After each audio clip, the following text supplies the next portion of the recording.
Okay, I'm gonna go over tuning the jets and the idle on a Ryobi chainsaw. So this one's the Ryobi C4618. It sat for quite a while, and then I went to go fire it up, and it just wouldn't. It would start, but it wouldn't rev up. And I started playing with the jets and the idle screw, and I kind of got it all messed up, and had to reread how to figure out how it works. Took a lot, but I'm gonna show you. The first thing you're gonna want to do for these is get a you can order online off Amazon like a carburetor tool kit. So this is a Pac-Man bit. It's got a little notch in there, because you'll see I pulled the cover off so you can see here. These are gonna be the jet screws, those two round ones up top there, and then my idle screws, that big one right underneath there. Alright, once you have that Pac-Man bit, it'll make your life a whole lot simpler. I tried for a long time to try and get those screws to turn, and mine were pretty tight, so it's just a waste of time. But let's go over tuning this thing and where to start. So you're gonna have the two jets. You're gonna have your low. Your low is always gonna be your the one closest to the motor, and your high is gonna be the furthest one away. And then my idle screw. It definitely made a difference. I had the air filter off and the whole chain and blade off, so it idles way too high. So put both those back on, and then adjust from there. Okay, so basically where we're gonna start is I turned both these all the way in, and turn your idle screw up pretty much all the way.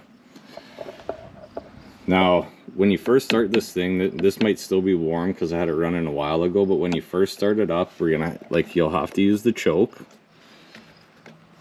prime your bulb, and basically what we're gonna do is remember too, when this thing first starts up, it goes into like this high idle, and then you tap the throttle to kick it down. So once you actually get it running, let it run for a bit and let it warm up, and then you can fine tune it when it's actually warm.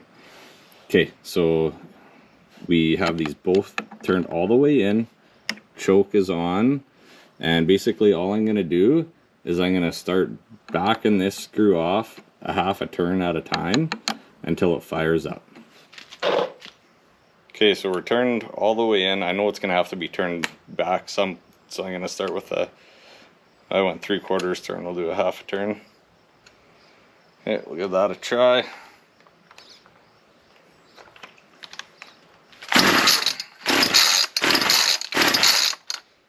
Okay, we'll go another half a turn.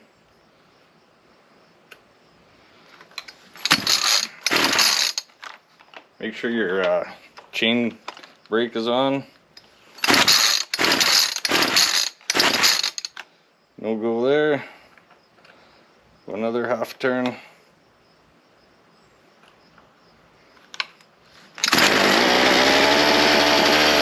There we go. From here. Okay, so we got it fired up. From there, let's first fine tune the low idle. So I'll show you what I mean by that.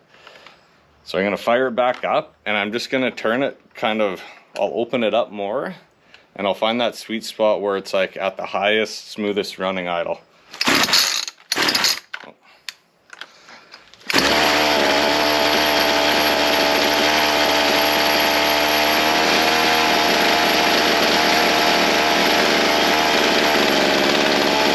So getting a bit rough there, I'm gonna go back.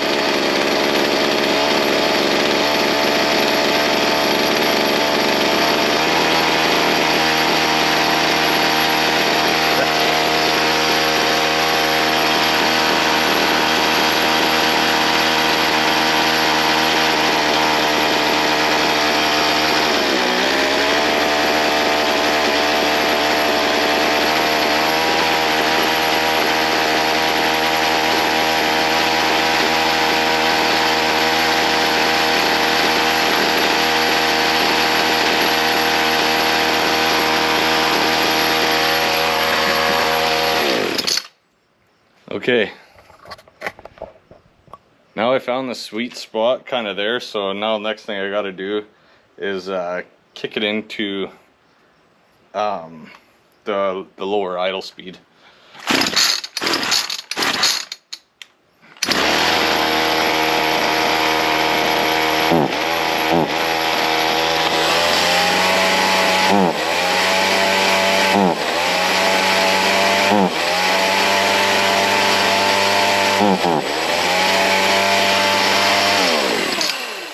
Okay, so mine was actually already in the low idle speed. That's because it's already warmed up. So what I'm going to do is from here I'm going to start backing off the idle screw so that my blade stops turning. Ah, that switch gets me every time.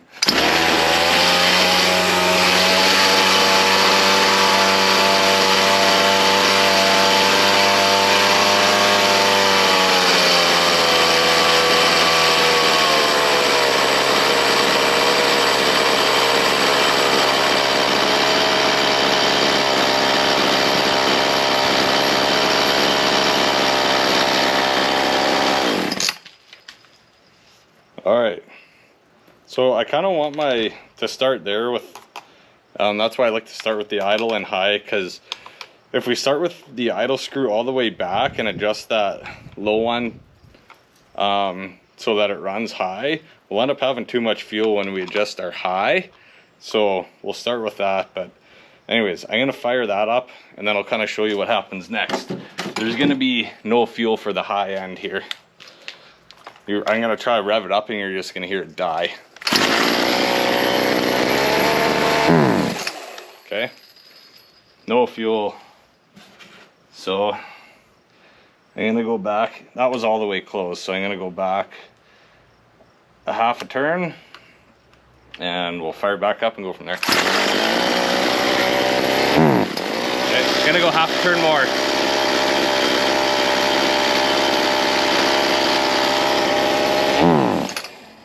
Too much.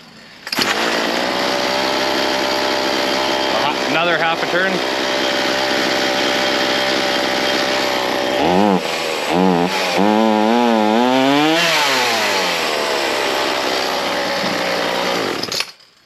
Okay, so I'm in the ballpark here. You could hear it idled up and it idles at an idling speed nice. Now I just gotta fine tune that the high end there. You kind of want quick response, so I can tell I'm a little bit slow right now, so I'll probably need just a hair more.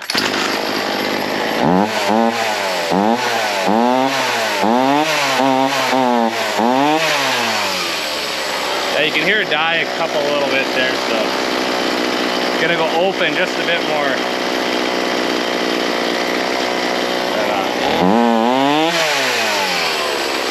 Still is like a little bit laggy.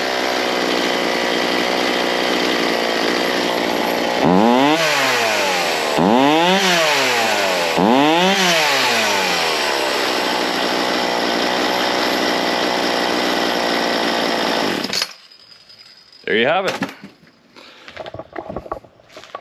That's really all there is to it. Just get yourself the right tool and put that idle screw in all the way. Put your high and low jet in all the way. Start with the low jet, which is the one closest to the motor. Back it off, just do a half a turn at a time until it runs. Let your chainsaw warm up a bit. Take the brake off once it's warm, kind of kick it down into that lower idle speed, and then adjust it so you get like that perfect RPM. It'll probably be a little bit high to start because remember your idle screw's in all the way, and then back off that idle screw until you get like a nice, well, you definitely so that your blade's not spinning when the brake's off. That's key there. You can have it like a little bit lower than that if you want, but just whatever works for you. And then if it's too low when you let off the gas, a lot of the time it might die out on you. And then start with that high, tune in one in and just back it off a half a turn at a time until you start, it'll hold the throttle once you rev it up and it's not trying to die on you, and just get it tuned in there. The thing is if you start with that idle screw all the way back and that low jet is given too much fuel, you'll have, when your throttle's kicked in on the way, you have too much fuel, through the low jet and the high jet that your RPMs of the motor will get too high. So starting with that idle screw in is a better way to get it so that you're not getting too much fuel, so that you're not gonna overdo the RPMs on your little motor. Hopefully that helped. If you like it or have any information, I mean, I'm no expert on these, so if you have any extra tips for anybody else reading this or for myself, please leave a comment. Thanks for watching.